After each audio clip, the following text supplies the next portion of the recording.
Hi guys, welcome back to my YouTube channel.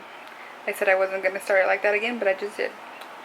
But anyways, I just wanted to come on here and talk about something a little more serious. I know usually I'm not too serious, but this is something a little more serious, something a little more personal. And I know that we're going through a lot right now. I know that there is a lot going on, and people are fighting, financial battles. People are fighting mental battles each and every day, and I know it's not an easy time, especially now, to do that. So I'm just hoping that someone can get something out of this.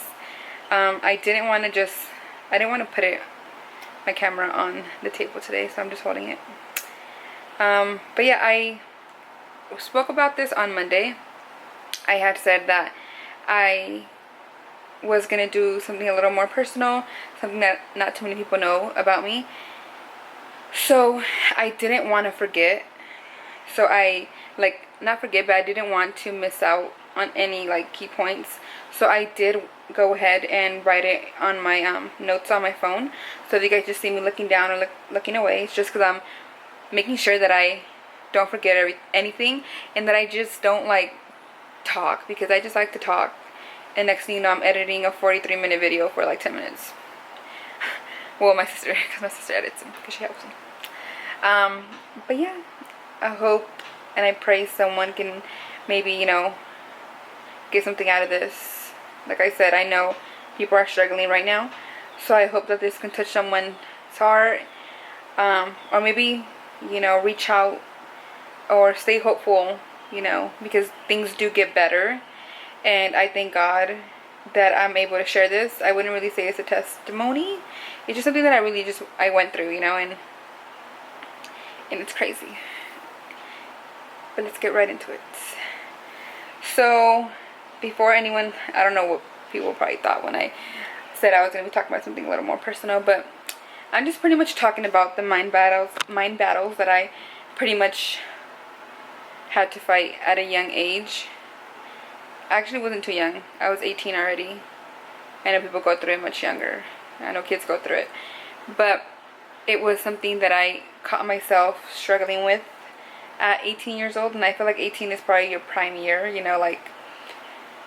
Getting done with high school, you're 18, gotta be an adult. Sorry, I look crazy, guys. But, like I said. So yeah, we'll just go ahead and get into it. What I was speaking about, as far as what I went through, was not a breakup. It was not anything crazy. Well, it was crazy, but it was something like that, okay? Chismosas. Just kidding. I was dealing with mental struggles, I guess you can say. But at the same time, I don't feel like it's always mental. I feel like it's just something that you're going through. I feel like mental has such a bad, what's it called behind it? I don't know. I'm rambling. Like I said, let me follow my notes. I was dealing with anxiety, and I was very quiet about it. Not too many people knew about it, especially my friends. Not too many of my friends knew about it. There was only one or two people. I messed up my couch.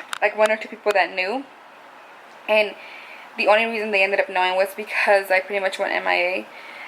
Again, I don't even remember at the time if they did know. I don't know. It probably could have just been my family that knew. And by family, I mean my immediate family. Slowly, I have been able to talk more about it. When people speak on having it, I'm able to say, I know what it feels like. So that way, so in that case, people would start to know and realize that I went through it myself, But yeah, like I said, I was 18 years old, and I'm just going to follow my notes, guys, because I'm around. So, I was 17. I was 17 years old. I was going to be 18 that year, because it was senior year of high school, and it had just started. So, it was 2011 still, and I turned 18 February of 2012. So, this started at my high school homecoming game. At the time, I was going to Poly. It was my first year at a new school. My first and last year at a new school. So, I know that had a lot to do with it. At the same time, that transition of not knowing anybody, not having any friends there. I had one friend there that I knew from middle school, but of course she had her own friends. So, I feel like I kind of just went in there by myself. And yeah, it started at like the prime year of my young adulthood, I guess you could say. So, like I said, I was a senior at Poly, and it pretty much started at the homecoming game. If you guys are from Long Beach, you know that Long Beach Poly is like no lie, it's a Long Beach school. Go big or go home. Like, their homecoming is like crazy. It's like a college game, and it was at Vet Stadium in Long Beach. And like I said, at this point, I had already been at the school for like 3 months, but I still didn't know anyone that much. I had one friend there that I knew from elementary school. His name was Francis. And it was like I knew Francis, and Francis already had all his friends, you know? So, I'm trying to remember exactly. But anyways, I remember my mom dropping me off at the homecoming game. And I think I messaged Francis and said like, hey, I'm here. So he can come out and get me. I'm trying to remember. But I remember as soon as I walked in, I felt like defeated. Like, I just felt like such like overwhelming, like such an overwhelming feeling, and I couldn't explain it. The only thing I can say up to this date is that it felt like I was having a heart attack. Do I know what a heart attack feels like? No. But if I was to know what it felt like, I was having one, like full on heart attack. My heart was pumping, everything was spinning, I was sweaty. The games are at night, and it was October, like, come on. And I just remember calling my mom and saying, Mom, like, come back. Like I'm freaking out. I think I scared the heck out of my mom. I think I said, like, I feel like I'm having a heart attack. My mom got there in, like, seconds and picked me up. She had just left, drove away. And she was, like, panicking in the car. She's like, what's going on? Like, are you okay? For all I know, she probably thought I was on drugs. Like, I don't know. But I was just like, Mom, I feel like I'm dying. Like, I feel like I'm gonna die. And I was, like, it wasn't until recently that I realized that's the worst thing I can say to my mom. Like, I feel like I'm gonna die. But that's how I felt. That was like the words that came out of my mouth. And I remember she took me to Long Beach Memorial. And if you go to the ER, unless you're actually showing signs of dying, like in tests and stuff, they're gonna make you wait. So I remember they did like an EKG where they see like how your heart's doing. And it came back fine. Like, I was fine. So they made me wait for like 3 hours just to tell me I had an anxiety attack. I'm sorry, you guys, like I said, my baby's kicking me in my ribs. And I had no idea what anxiety was at all. Like, I didn't know at all. I was naive to it. And I just remember thinking, my doctor's wrong. He doesn't understand what I'm feeling, so he doesn't know how to help me. But something's wrong with me. I even thought I had cancer. Like, it was crazy. I'm a hypochondriac. Okay, guys. So I was sent home that day. And ever since that moment at the homecoming game, that feeling was not going to go away for two years. Like, little did I know. And I remember that night I slept in the living room. I didn't want to sleep in my room. I was scared of that feeling again. And I just felt tired, though. I felt so tired. And for months after that, I would need someone to sleep with me. Again, people didn't know I was going through this. Not even, like, at the time, like, my on and off again boyfriend didn't even know I was going through this. I stayed very quiet, and I just disappeared for a minute. Like, I just stayed home with my parents. I stayed home with my family. And just let myself go through it, although I didn't know what I was going through. I had my parents rush me to the ER, and there were 3 times after that.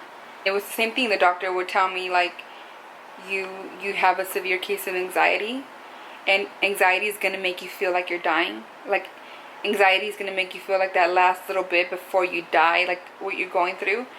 But he's like, it can't kill you. Like, and I remember thinking, like, I remember holding on to that. Like, it's not going to kill me. Like, he told me, he's like, this is not going to kill you. It's just, I don't remember everything, but I just remember him saying that. And honestly, it did help me, because one of my fears of dealing with anxiety was that I was scared to die. Why? I don't know, but I was scared to die. And I was scared of losing people that I loved by death, you know. So I just remember that. I remember feeling that, and I carry that with me every day, because part of life is dying, you know. So imagine like being scared every day over that. So like I said, I would go through that for 2 years on and off. No one knew about it. I'd hang out with friends and all of a sudden not want to hang out for a while. And then for a while I didn't even have like any close friends. I didn't really care about what was going on, like drama wise. I was just like stayed to myself. And yeah, like I said, I would end up going through it for a while. My mom took me to a therapist. I think it was a therapist. And it didn't help. They just prescribed me medication. I think it was like Xanax or something. Or Ativan. I forgot. But they prescribed me something. And I remember coming home that day and saying like, I'm not going to take it unless I have to take it. And I think I took it like a week later, because I had another anxiety attack really bad. And I remember it just knocked me out all day. And I hated it. Like, I never again wanted to feel that. So I didn't take it ever again. And I didn't see a therapist ever again, because personally guys, it didn't help me.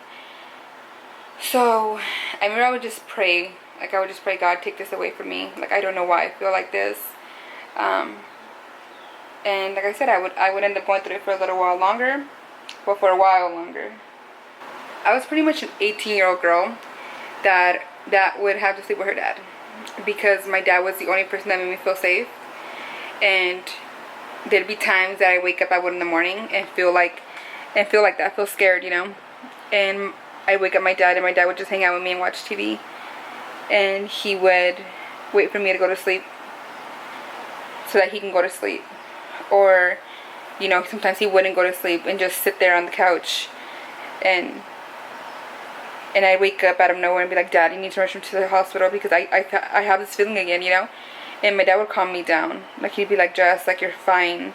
You're okay. I'm right here. Nothing's wrong with you. Just calm down. Do not be panicking. Like, I remember that feeling. I'd be panicking. Like, I would get up out of my sleep, and I'd just, like, hyperventilate in the living room.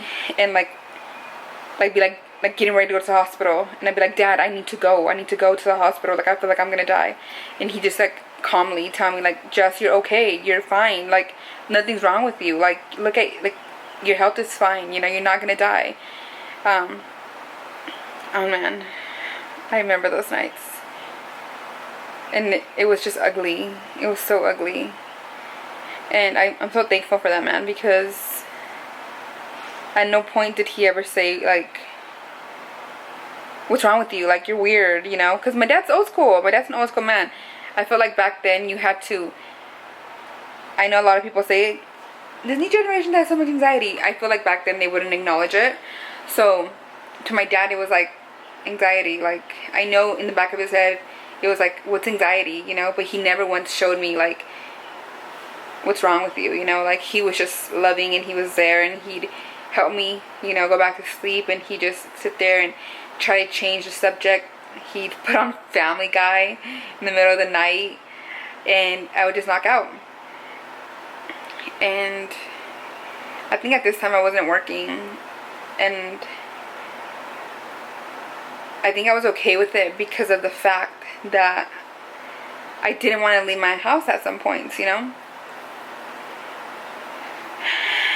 So pretty much I was embarrassed to tell my friends, because that I knew of, look at my hair, that I knew of, not too many people were going through this. So yeah, so at the time I still didn't know what exactly it was that I was dealing with, or what it was that was making me feel this way. All I knew at the time was that I was scared of death.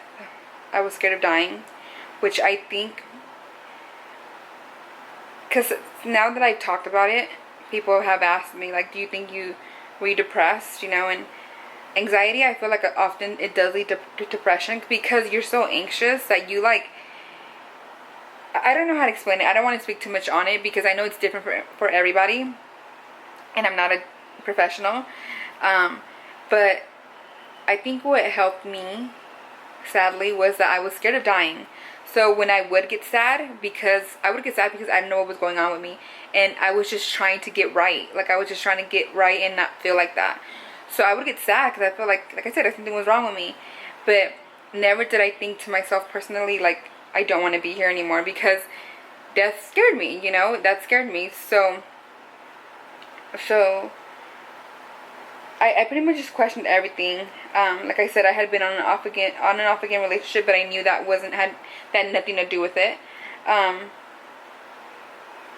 then I just remember being scared to go to my grandma's house. I was raised on the east side in Long Beach by my grandma and my aunt, who helped her watch us, and I was just scared to go to my grandma's house, and I didn't know why. It's just every time my mom would want to go, I would find a way to let me stay home. And again, I didn't know why. I just knew for a few months I stayed away from my grandma's house, and I felt kind of bad, you know, because I didn't know why. And at that point, at that moment when I was going through that, I also lost a lot of weight. I went from being a girl I've always been like a thicker girl. I went to being like literally losing like 20 pounds, you know, in a few short months. Like, I lost a lot of weight. And at the time I was boxing, so it would help. That would kind of help me. But still, as soon as I would take my mind off of it, take my mind off whatever it was, I'd go back into that feeling again. So, like I have said, I had started losing a lot of weight, and a big part of that was also because I wasn't eating. Like, I would go eat with my parents, my friends, whatever it was, but I wouldn't swallow my food. Like, it sounds so weird, which is why it's so hard for me to record this video, because I'm just trying to be as transparent as possible, but this is just really what I was dealing with. And so we'd go out to eat or make dinner, and I chew my food because I wanted to taste it, and I was hungry, but when it came to swallowing it, I just couldn't. So I spit it out like in a napkin, and literally, like, my whole plate went from food to napkin, like food to napkin, and I had a whole bunch of napkins at the end of my, at the end of my dinner, lunch, whatever it was. And I didn't know why. Like, I love food. Like, I don't know why I was doing that. And pretty much what ended up happening was, I don't know what led to this. I wish I could remember the exact moment that I remembered, but I don't. It was something that I had put so far in the back of my head because I was so young that I didn't realize it was there. I knew it had happened, but I didn't remember. Like, it was weird. It's, again, unless you've dealt with it, it's hard to explain. Like, and still then, it's hard to explain because you can only explain to someone that's also been through it or is going through it, because they'll understand. Aside from that, I feel like it's very hard. It's very hard to explain what it feels like, what anxiety feels like, what depression feels like. It's hard, because people just expect you to be happy, and they don't understand that you're trying to be happy, but there's something there.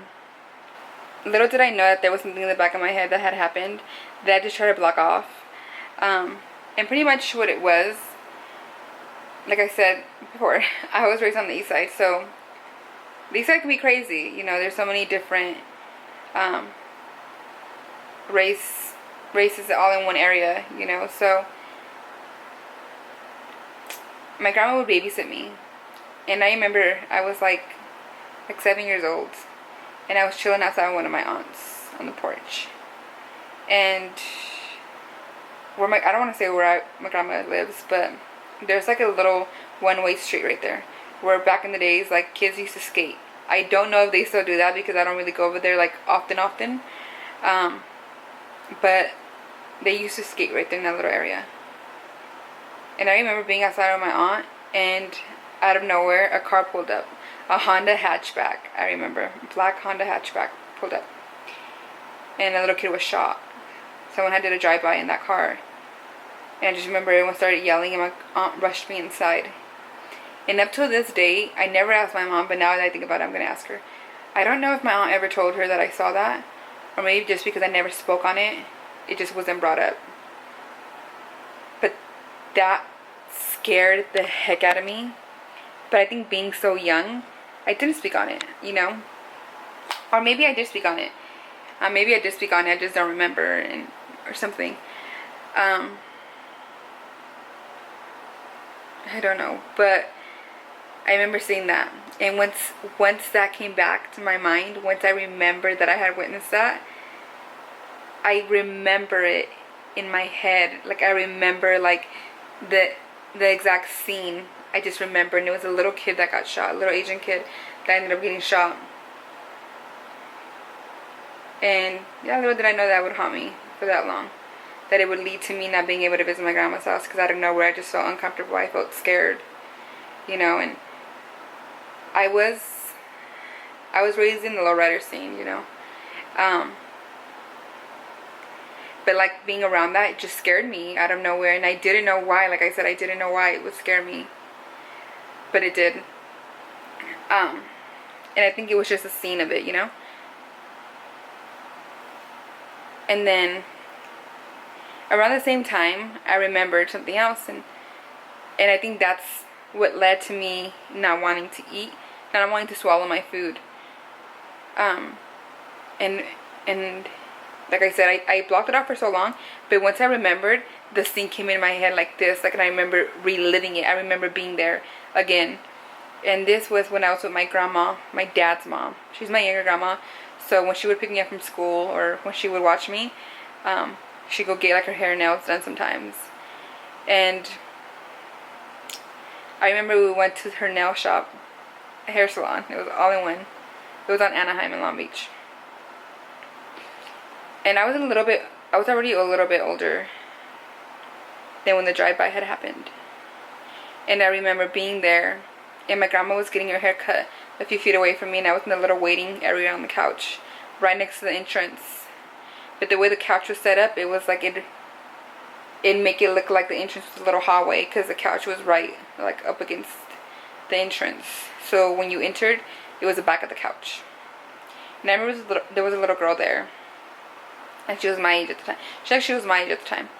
And she had a little short hair, I remember. And she was waiting for her mom. And her mom was getting her nails done. And I just remember that because when the acrylic would, like, get off, like, fly off the ladies. You know, acrylics, when they get cut, they fly. The little girl would pick them up. She was picking them up. And that's what led to her putting it in her mouth. She put the acrylic in her mouth. And I remember being like I said, I used to be a little chismosa girl. I remember looking at her, and I don't remember the scene exactly when people noticed it. All I remember is her messing with the acrylics, and then all of a sudden the paramedics being there. But she started choking on the nail, on the acrylic. She had swallowed it. And I just remember the paramedics getting there, and she was little. She was my age, like I said, and she was tiny. I was a chunky little girl, but she was tiny. And I remember them just like ripping off all her clothes to put the monitors on her and trying to get the nail out. Because I remember looking over the couch, because they had her right there, right in the entrance. And my grandma was a little far, so she didn't realize, I think, that I was looking over the couch. So I saw everything that was going on, like them trying to help her breathe. I think she was like, if I can remember correctly, I think she was like not breathing. Like, she was like almost like pretty much dead, because I remember they were working on her. And up to today, that's what I truly believe led to me not being able to swallow my food, was because of the fear that I thought I was going to choke on it. I just didn't know where the fear came from, you know. So it pretty much goes to show that sometimes we block off things that might have happened, and we live life without realizing that they happened. And sometimes they just come back, and you don't realize right away that that's what happened, that's leading to your current mental state, or your current, like, what you're going through, you know. So for me, that was personally what I had went through that had led to that. And for the longest, I didn't really talk about it. I didn't even tell my mom about it until like a few years ago, when I was already with my husband, that I had seen that. And my mom was like, I saw the drive-by, she just like, I remember something like that did happen there. But my mom was working, so my mom didn't actually see it firsthand. But as far as the nail shop, she didn't know, because I don't think my grandma knew that it would affect me, or that it was something that needed to be told. I don't know, but that's pretty much what I was going through at the time. I was really good at hiding what was going on. I was good at hiding that anything was even wrong with me at that point. But yeah, that's pretty much my story of what I was going through those years with anxiety, how it played a role in my life. I pretty much I just focused on myself practically. I disconnected myself from a lot of people. I found a lot of comfort in hanging out with my family, because like I said, my dad and my mom were the people who made me feel the safest, so I found a lot of comfort in that, and my mom, being in the healthcare field, she had friends who were doctors, so I remember one day one of her doctor friends told me, like, he had dealt with anxiety himself. Sorry guys, I'm double chinning and everything is cool.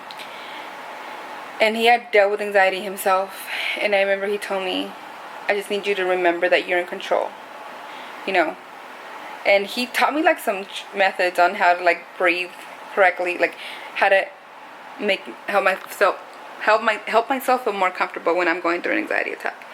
And I'm thankful for that, because I don't know if it was just like a way of getting my mind off of the anxiety that was going on at the time, but whenever I would feel an anxiety attack coming on, it would really help me to think of exactly what he would tell me. But yeah, pretty much that's exactly what I was going through, and I would just tell myself, you know what, I'm in control of what's gonna happen. I'm in control of, as far as my anxiety, like, I'm not gonna let it beat me. I'm not gonna let it get the best of me. Like, I'm gonna try my hardest to go ahead and get through this, get over this. It's temporary. And I think that's when, like, I found my relationship with God, because I would just pray to him and ask him, like, why I was feeling like this. But at the same time, I would just tell him, like, take this away from me. Please take this away from me. And yeah, I don't think I fully got through my anxiety. I don't know if this is a good thing or a bad thing, but I find comfort in it, and I think personally for me it was good. But until I met Ray, who's now my husband, until I met Ray, it's when I really feel like he helped me a lot through it without even knowing, because Ray didn't know what I was going through. When I met Ray, which was when I was 21, was when I was 20. When I was 21. I don't know if it was the fact that I had met someone that truly helped me, at the same time him not being here and me missing him so much, that kept my mind off of it. But he truly helped me, like, a lot. And I still don't think he even knows that he did. But I remember my mom would tell me, like, you haven't had an anxiety attack. And at the time I didn't realize, like, oh, it's because someone new is in my life and they're helping me, I don't know. But I just pretty much wanted to just make this video, maybe to help someone that might be going through it, It's not something to be ashamed about. I know it's awkward to talk about, and the only reason I found it awkward, like I said, is because I know people that don't ever go through any of this. I feel like people do get anxiety at least once in their life, but to really deal with it on an everyday basis, it can be kind of hard to talk about, because it's like, what is anxiety, I mean, I feel like even when you have anxiety, you can't explain what anxiety is. You can't explain what depression is, because a big part of you wishes that you didn't feel like that, But I just want to pretty much say, like, I know we live in a time where it's like positive vibes, positivity only. But if you're one of those people, I really want you to take time and realize that people are fighting every single day, every single minute, every single second that they're alive, to stay positive. You know, and sometimes when I see that, it makes me really angry, because I'm just like, you don't know the struggle that people are going through. You know? So reach out to the people around you. Make sure they're okay. And if they're not positive, that's okay. But find out why. Like, find out what's going on. Take the time to check up on your friends, you know. Believe me, she or he can be the prettiest, flyest, most gorgeous person, but it doesn't change the fact that they're fighting something every single day. You know, so, like I said, we're all living in a time right now that it's crazy, it's scary, you know, it's frustrating. But we're not alone in this, and if we can learn to just spread that around, maybe we can help each other out, you know. But yeah, if any of you guys watching this video ever find yourself, you know, going through something, don't be scared to reach out to me. I'm not a professional, but I'll be there for you, you know. I know it's ugly, it's a beast, but I want you guys to know that I was able to get through it, that I was able to find the positivity, to find the light, pretty much, to find the light in such an uncomfortable situation. Uncomfortable because I didn't know what was going on with me. And even when I found out what it was, I still didn't know why it controlled me. But yeah, you guys.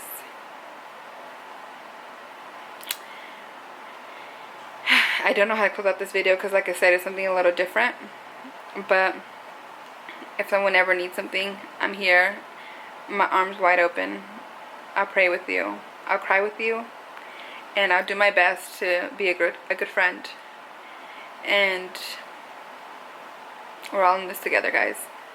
So, with that said, thank you for watching my YouTube video. I hope it can help someone. I really pray it could help someone, touch someone that's currently going through it. You know, that knows someone that's going through it. You know. But much love, you guys. Let's stay safe. And let's be there for each other. Okay? Peace out.